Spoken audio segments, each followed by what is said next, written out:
Hey guys, Kelsey here. Okay, so I am so pumped to start transitioning my brand, transitioning who I am, transitioning things I talk about, and starting to put a huge emphasis onto motherhood and to postpartum life and really helping other mamas and other mamas to be, and though even those that are going through and are currently going through infertility, like Zach and I did going into our pregnancy. I wanted to start transitioning my brand in that way. Because I always ask myself, like, how can I serve more? And I feel like I do a relatively good job on the health and fitness front, and that's going nowhere, don't worry. But I also want to know how I can serve my people. And in the past 9 months, after being pregnant and going through infertility and all the things, I have started to notice that there has been a demand in my inbox, there's been a demand in my email of just women needing support and asking questions and wanting to know more. And, I don't deem myself an expert by any means in any of these subjects. I am not like a medically trained professional. I am just someone who has lived it. I'm someone who has gone through it. And I believe that, I have value to add. I believe that if you guys are coming to me and asking me questions and have specific things that you personally want to talk about, then I feel like I need to serve that need. So I made the decision to start documenting from day one of the infertility journey. And honestly, when I started videoing things through my fertility journey, I never intended on even sharing it, because I never knew if we were actually going to get pregnant and have a baby. But once we did, I felt just called by God to just start sharing the story, to hopefully be able to help others that are going through it too. And the last 9 months have been incredible. I've met some really incredible women who, some of them are going through fertility stuff right now. Some of them went through it before me and were kind of leading me through this. And I cannot tell you how helpful it was for me personally to have a community to step into, and somebody before me, and I'm going to shout her out, Carly. She has been my guardian angel through all of this because she had her son after going through IVF a month before I had Sutton. So she's kind of experienced all the things that I was going through, and she has been such a light in my life. And I said, okay, if she can do that for me, if she can help me through the fertility stuff and help me through different things I'm experiencing in pregnancy. And then honestly, right when I was postpartum, being one of the first people in my inbox, I'm going to get emotional because she was literally one of the first people in my inbox, sharing things with me and sharing apps with me and sharing, relating to me and asking me questions, asking me how I'm feeling, because she went through that. She walked it first. And that just gave me this feeling in my heart saying, like, that was everything that I personally needed. I had no idea what I was doing. I still have no idea what I'm doing. And I just said, okay, like, how can I, share and help other women and do what she did for me? And then I thought about, okay, like, I'm going to just start transitioning my brand, transitioning who I am, transitioning my content to make sure that it includes a postpartum journey. It includes the emotions, the things that we all go through. I'm going to include like baby hacks and things that have worked for me, and different things that I have in the nursery that you might enjoy, like hospital hospital bag must haves. I'm going to do meal prepping for baby. I'm going to do a ton of different stuff, and anything that you guys need, always comment below. And I am more than happy to come up with content for you guys and record videos. Also, these videos will shoot out weekly in my weekly newsletter, as well as all the other fun stuff, recipes, and everything else that I offer. So make sure you go to my Instagram and you go into my bio and subscribe to my newsletter and take advantage of anything in there. But I want to make sure that I am here and helping every single one of you that need it and providing what you need. And like I said, I'm going to reinforce it one more time. I am by no means an expert. I am just a mom. I am just a mom who is learning this one day at a time, and I'm here to share my experiences and to help other women that might be going through it and might need that sense of community and that feeling of I'm not alone. So I am not the average Instagram mom. I am not going to be your Pinterest mom. I'm going to tell you that right off the bat. I am someone who, really, I'm just the farthest thing from that. Like, I'm trying to think of the way to describe it, and I'm just the farthest thing from that. I caught myself in the first couple weeks of pregnancy, or a couple weeks of being postpartum, comparing myself to other people's Instagram feeds and seeing these moms that had their hair done and their makeup done, and they actually were able to, wash their hair, and their kids were dressed in the most adorable outfits, and the house was pristine clean. And I was like, oh my God, I'm failing. And then I realized, no, that's just the Instagram highlight reel. And I don't want to be that for you. I don't want to be this highlight reel of my life is perfect, because my life isn't perfect. Right now, my life is crazy. I cannot even tell you how my world has just been completely 1000% shifted upside down in a matter of just a couple of weeks. I'm 4 weeks postpartum. Sutton is a month old now, and my house is a disaster. I'm still navigating sleep routines, feedings, trying to navigate her crying, and I'm honestly going through the very first leap, which I'm talking to you guys about today.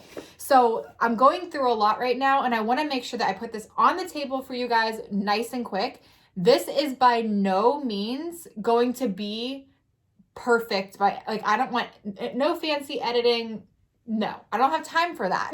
I don't have time for any of that. I literally have my phone propped up, and I'm going to talk to you about the things that matter. Okay. I don't have time, and you don't have time. And if you are pregnant right now, you will realize that you definitely don't have time. So here's the thing. You want to spend your time where it matters. Okay. And you're not going to have time to do your makeup every single day and to have your hair styled beautifully. And honestly, the reason that I look somewhat presentable right now is because I have a diva light in front of me that is brightening me up.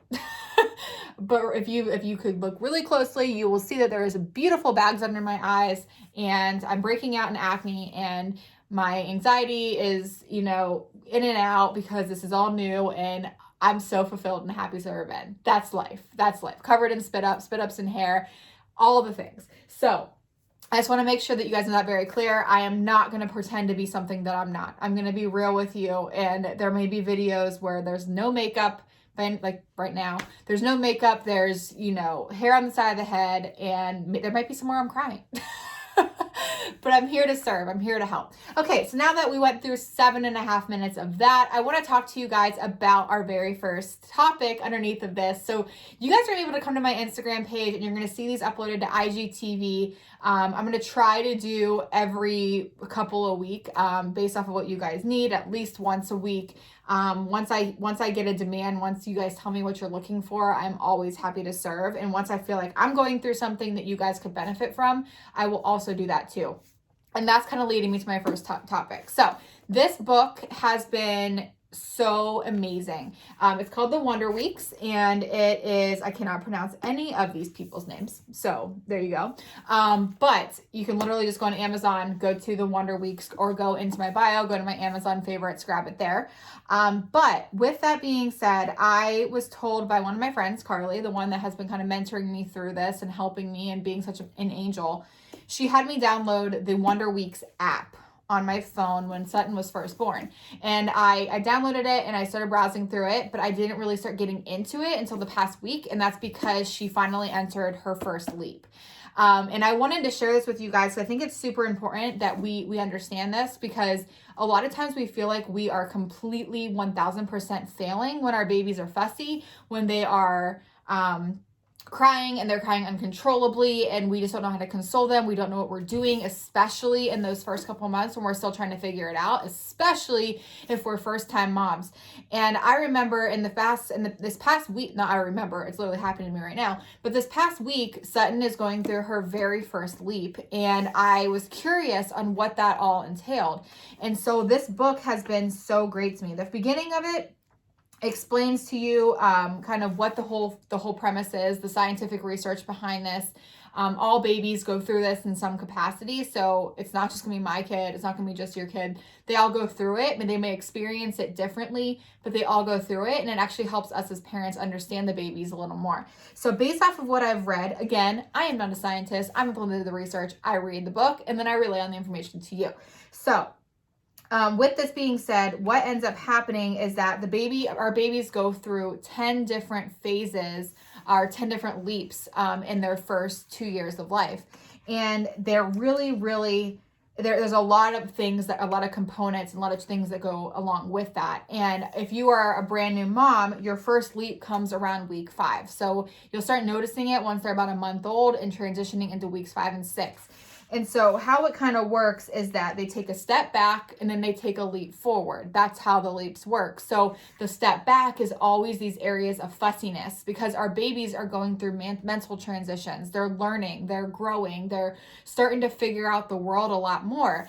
And it's honestly, as I continue to read, it is crazy how accurate it is comparing to what I'm going through right now. And honestly, what happens is when I say they take a step back, they just get super fussy because they're overstimulated. They're learning these new things. Their brain is working in overdrive. They're starting to notice the world. They're noticing our faces. They're hearing voices. They're hearing music. There's all these things going on. And honestly, what I've learned is that all that they want, first, they don't know how to communicate with us, right? They just cry.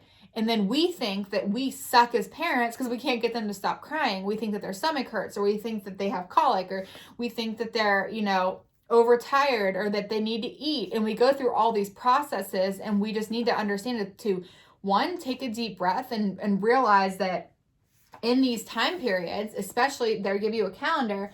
When your baby goes through that, you can kind of be aware of what's happening. It's not that you have a bad baby. It's not that your baby's crying in overdrive. It's for the mere fact that they just need you right now. They're going through a transition. So when they go through that one step back, that little fussy phase, it's preparing them for their very first leap in development. And what you'll notice is when they come out on the other side of that leap, is that they're like a completely different baby. They've evolved, they've grown, there's new things that have happened. So I really highly recommend this for those of you that are, whether you've already passed the first couple leaps, maybe you have a 6-month-old, maybe you have a year-old. This goes all the way up to, I think, like 18, 19 months, I'm pretty sure. All the way up to 84 weeks old. And I can't do math very well, so whatever that means. I think that is up to 1.5 years, maybe. So with that being said, Sutton just entered her very first, so the book will start with newborn. I read through this just to make sure, even though she's not, necessarily in that first month anymore. But I do love like what they have to say about it.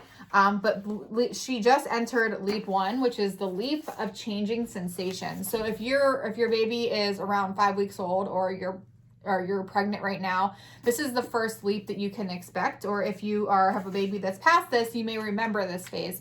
And what ends up happening is that it's kind of like they're being reborn. That's how they describe it. And they're experiencing everything new. So they're going to go through a brand new fussy phase. And that's what Sutton's in right now, where she has this, what people call the witching hour. So every night around like 6:37, she starts getting a little fussy. We can't figure out what she wants. And we went through all of those motions. We thought it was our fault. We thought she was hungry. We thought she was tired. We thought she needed her diaper changed. We thought, her stomach hurt. We were going through all these things, but really all she did, and what we're learning after me reading the chapter, after figuring it out, is that she just wants mom. That's all she wants. She wants to be next to me. She wants to be held against me. She wants to be on my chest. She wants that she wants me talking to her. She wants those things because she's going through a lot in mental development right now. So the thing is that it can, like, this stage can last like a day, it can last a week. She's been doing it for a couple days now. But the thing is that she's going through a lot of mental transitions. She's overstimulated, and that is why she's going through that, because she's starting to notice more. She can see farther, right? She can like focus on more things. She can hear better. It's just a bunch of different changing sensations. And then what's going to happen is that when she hits about 6 weeks old, so about a week and a half from now, she's going to completely like outgrow the sleep, and she's going to be completely different. She'll start smiling. She'll start doing all of these things. And it's really cool for me as a mom to sit back and to read this, to understand, okay, how do I soothe my baby during this phase where they say like cuddle and caress them, rock them gently, hum a song, pat them gently on the bottom. And I'm able to try these things with her to see if it's going to help. So then I can go through, I can learn more about it. The cool thing is like each of these leaps are going to tell you a different little indication about your baby's personality. And I'm loving it, honestly, like learning more of these things and figuring out how her brain is changing, what she's going through, figuring out how to help her better go through these transitions. is super huge. Like figuring out what she's looking at, what she's listening to, what she likes. I didn't even know this, but apparently like we can sit down in this rocking chair and I can be talking to her and then I can pause and she'll try to respond to me by making coos and things like that because she's listening to my voice. So she's learning a lot of stuff right now in this phase. And this book is helping me understand that. So that way we can move forward. So the best part about that is that once you learn through it all, the book gives you like a place, and the app does the same thing, by the way. So like the app has these same checklists. The book just goes into way more detail about the leap specifically. That's why I bought the book too. But the cool thing is that you can check things off as she's doing it. So now that she's going through this leap, I can start recognizing it, taking notes, kind of journaling her journey through it. Like you look at things longer and more often. You're looking at whatever, you listen to things more often. You're clearly more aware of being touched. You're aware of different smells. You smiled for the first time. You are burping less now. Like all these things that like, I'm thinking, oh my God, she's not even burping after feeding anymore as often as she was. Normal, right? Like this is all normal stuff. And I'm learning that and it's helping me understand her better. So, and then it tells you like, okay, the easy period, which is after the leap, when to expect it. So I love it. I think it's great. And then I can see, okay, she's going through this now. My next sleep that I can expect is going to happen around 8 weeks. So I wanted to share that with you guys today because like I said, whether you have a baby that's a couple months old already, you're pregnant, you're trying, you just had your baby, whatever it may be, this is really informational to show you how to help your baby because it's super easy to get frustrated with them when they're crying and they're temperamental and they're going through all this stuff, but it's because they're changing, they're learning, they're growing. And I think it's super important for us as parents to remember that and to kind of give ourselves grace, thinking that we're not doing something, that we're understanding we're not doing something wrong. So one thing my pediatrician told me yesterday too, and I thought was great advice and I want to pass on to mamas today too, is don't be afraid to take a second. Because even though like you may understand that she needs you, she's going through all this stuff, like right now as I record this, we're all quarantined at home. New momhood is anything but easy, and being stuck and trying to console a screaming baby for an hour and a half, it starts to hurt your brain. So Zach and I are very on the same page where we are taking turns. We're making sure that when she goes through that hour of being really super fussy, that I'm taking time to lay with her for a little bit. And then when I need a second, like I just give her to Zach. I leave the room. Yesterday I went and did yoga and then I came back down and then I took her, he went and ate dinner. Like we figure it out. So that way we are making this work together. If you're a single mom, it's obviously a lot different in that situation. But at the same time, I just want to make sure you guys know, like, it's okay to ask for help. It's okay to take a second for yourself, and during those times, like if you can't put her down, you can't put him down and you're by yourself and your husband's at work and you just can't figure it out, like make sure that you just get through the little spell. Once they go down, like do something for yourself, like go take a bath with the baby monitor next to you, have a glass of wine, take care of you. So hopefully that was helpful. Like I said, at the end of these, if you have any questions about anything I talk about, I'll do my best to answer, but like I said, I'm not an expert. I'm just passing on information that I'm reading. And two, if you have specific topics you would like me to talk more about, go ahead and post below and I'm more than happy to make sure I get that answered for you. All right. You have an awesome rest of your day. Thanks so much for listening in, and I will talk to you soon.